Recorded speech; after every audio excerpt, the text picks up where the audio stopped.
Тәуратта оларға мына үкімді жаздық. Жанға жан, нақақтан нақақ кісі өлтіргенді өлім жасасына бұйыру, көзге көз, нақақтан нақақ көз шығарғанын көзін шығару, мұрынға мұрын, нақақтан нақақ мұрын бұзғанын мұрнын бұзу, құлаққа құлақ, нақақтан нақақ құлақ кескенін құлағын кесу, тіске тіс, нақақтан нақақ тіс сындырғанын тісін сындыру, және сол сияқты адам тәнін жарақаттаудың барлық түрінде осылай бірге бір қысас жасалады. Ал кімде-кім қысас жасап кек алмай-ақ кешірім етсе, бұл ол үшін күнәларының өтемі болады. Кімде-кім Алланың түсіргенімен үкім шығармаса, міне солар нағыз залымдар. Кейін сол пайғамбарлардың ізімен өзінен бұрын түскен Тәуратты растаушы Мариям ұлы Исаны жібердік. Оған өзінен бұрын түскен Тәуратты растаушы, сондай-ақ тақуа жандар үшін тура жолдың қайнары һәм насихат болған тура жолға бастайтын ақиқаттар мен нұрға толы Інжілді түсірдік. Ендеше Інжілді ұстанғандар Алланың сол кітапта түсірген үкімдерімен үкім шығарсын. Кімде-кім Алланың түсіргенімен үкім шығармаса, міне солар жүгенсіз кеткен күнәһарлардың ақ өзі. Уа Мұхаммед, саған өзінен бұрын түскен иләһи кітаптарды растаушы һәм бақылаушы ретінде, ақиқатты нақ өзі әрі хақ жолға бастаушы етіп осынау кітапты түсірдік. Олай болса кітап иелерінің арасында билік айтқанында Алланың түсіргені бойынша үкім шығар. Өзіңе келген ақиқаттан сырт айналып, олардың әуеліктеріне еріп, өзіңе келген ақиқаттан тайма. Әр үмбетке өзіне тән шариғат һәм жол белгілеп бердік. Егер Алла қаласа, барлығында бір шариғатпен жүретін бір ғана үмбет қылар еді. Алайда ол әр бірінді өзіне берген кітап арқылы сынау үшін осылайша әр алуан үмбет етіп жаратты. Ендеше қол қусырып отырмай, немесе кері кетпей, игілікті істерде бір-бірімен жарысыңдар. Түбінде барлығында Аллаға қайтасыңдар. Сонда ол сендерге нәпсіге бой алдырып, өзара таласып тартысқан мәселелердің ақ-қарасын ажыратып, бәрін айтып береді. Һәм араларында кесімді билігін айтады. Саған мынаны бұйырдық. Олардың арасында Алланың түсіргені бойынша үкім шығар. Олардың әуеліктеріне ерме. Сондай-ақ Алланың өзіне түсірген бірқатар үкімдерінен сені айнытып, не болмаса жаңылтып жіберуінен сақтан. Егер олар Алланың үкімдерінен сырт айналса, онда біліп қой. Демек Алла оларды кейбір күнәлар үшін бір бәлеге ұшыратқысы келеді. Затында адамдардың көбі Аллаға бағынбайтын азғын күнәһарлар. Жоқ, әлде олар жахилият, исламға дейін надандық дәуірінің үкімдерін көксей ме? Әйтпесе ақиқатта әбден көзі жеткен, ілімі мен иманы берік қауым үшін Алладан асқан жақсы билік айтып, әділ үкім шығаратын кім бар дейсің? Уа иман келтіргендер, мұсылмандарға қас дұшпан болған яһудилер мен христиандарды дос тұтпаңдар. Олар тек бір-біріне дос әрі қамқоршы. Араларынан кімде-кім оларды өзіне сырлас, дос тұтса, шүбәсіз ол ақыры соларға ұқсап, солардың қатарына қосылады. О дүниеде де солармен бірге тіріледі. Шүбәсіз Алла сенім мен шариғи үкімдер мәселесінде адасып, өз-өзіне қиянат жасаған ондай залым қауымды тура жолға салмайды.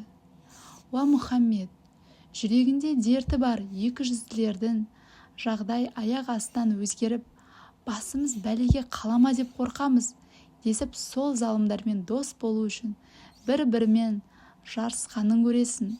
Кім біледі, бәлкім Алла жуық арада мүміндерге қандай да бір жеңіс немесе жетістік нәсіп етер. Не болмаса, сол 200-лердің өздерін яки залым достарын өз тарапынан бір бәлеге ұшыратар. Сонда олар іштеріне бүккен 200-ліктері үшін аһ ұрып қатты өкінеді. Сол кезде иман келтіргендер таң қалып, уа мүміндер, біз сендермен біргеміз деп жанын салып, Алланың атымен ант су ішкендер осылар емес пе еді деседі. Алайда нәтижеде олардың бүкіл істері зая кетті. Сөйтіп олар жаппай зиянға ұшырады. Уа иман келтіргендер, араларынан кімде-кім яки қандай да бір топ дінінен безетін болса біліп қойсын. Күндердің күнінде Алла олардың орнына басқа қауым әкеледі. Алла олар да Алланы жан тәнмен жақсы көретін болады. Олар мүміндерге өте кішіпейіл, кәпірлерге келгенде намысын жібермейтін өктем болады. Сондай-ақ олар Алла жолында аянбай тынбай күрес жүргізеді, әрі өздерін жазғыратындарын жазғыруынан қорықпайтын болады. Міне бұл Алланың қалаған құлына ғана нәсіп ететін шексіз шарапаты. Алла уасих, кеңшілігі мол кен Құдай, әлим, құлдарының қайсысы қандай ниетпен істегенін жақсы білетін шексіз ілім иесі. Уа мүміндер, сендердің жанашыр достарын бір Алла, содан кейін оның елшісі мен Алланың алдына барынша кішірейіп мойынсұнған күйде намаздарын кемеліне жеткізіп үзбей әрі уақытылы оқитын және зекетті толық беретін мүміндер. Кімде-кім Алланы пайғамбарларын және иман келтіргендерді өзіне жақын дос тұтса, шүбәсіз Алланың жағында болғандардың мерейі қайткен күнде де үстем болады.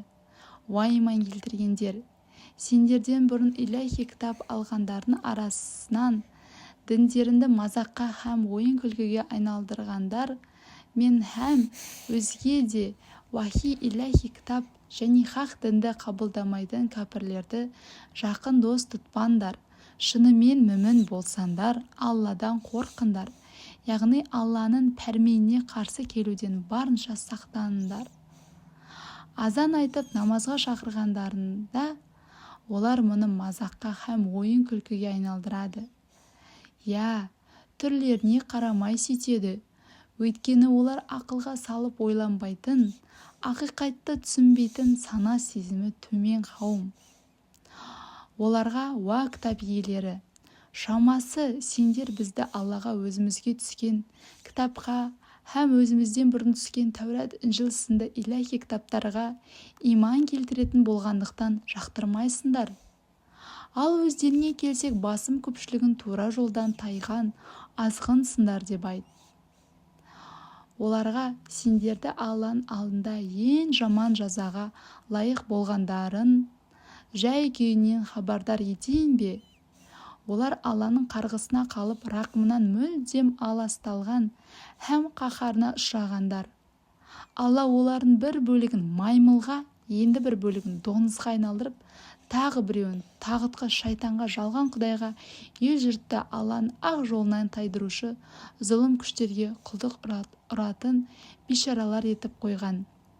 Міне, солардың дүниеде де ақыретте де алатын орны тым жаман. Олар түзу жолдан мүлдем тайғандар. Солармен мінездес әрі ниеттес келетін екіжүзділер қатарына келгенде иман келтірдік дейді. Шынында олар қастарында іштей кәпір болып келіп, іштей кәпір болып қайтады. Алла олардың іштеріне бүккен күпірліктерін жақсы біледі. Кітап иелерінің арасындағы ондай кәпірлердің басым көпшілігінің күнә істеуде, қастық жасауда һәм харам нәрселерді жеуде бір-бірімен жарысқанын көресің. Олардың істеп жүргені бұл істері қандай жаман десеңші?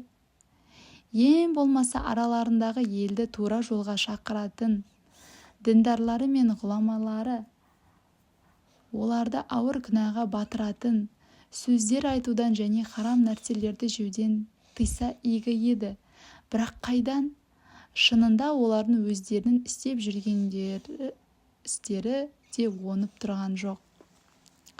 Яһудилер өз бастарына тілеп алған таршылық пен жоқшылықты Алладан көріп, Алланың қолы тар, яғни Алла саран деп айтты. Осы сөздер үшін олардың өз қолдары тарылып қалсын. һәм оларды қарғыс атсын. Жоқ, әсте олай емес. Алланың қолы ашық, асқан жомарт. Ортаймайтын қазынасынан қалағанша жұмсайды.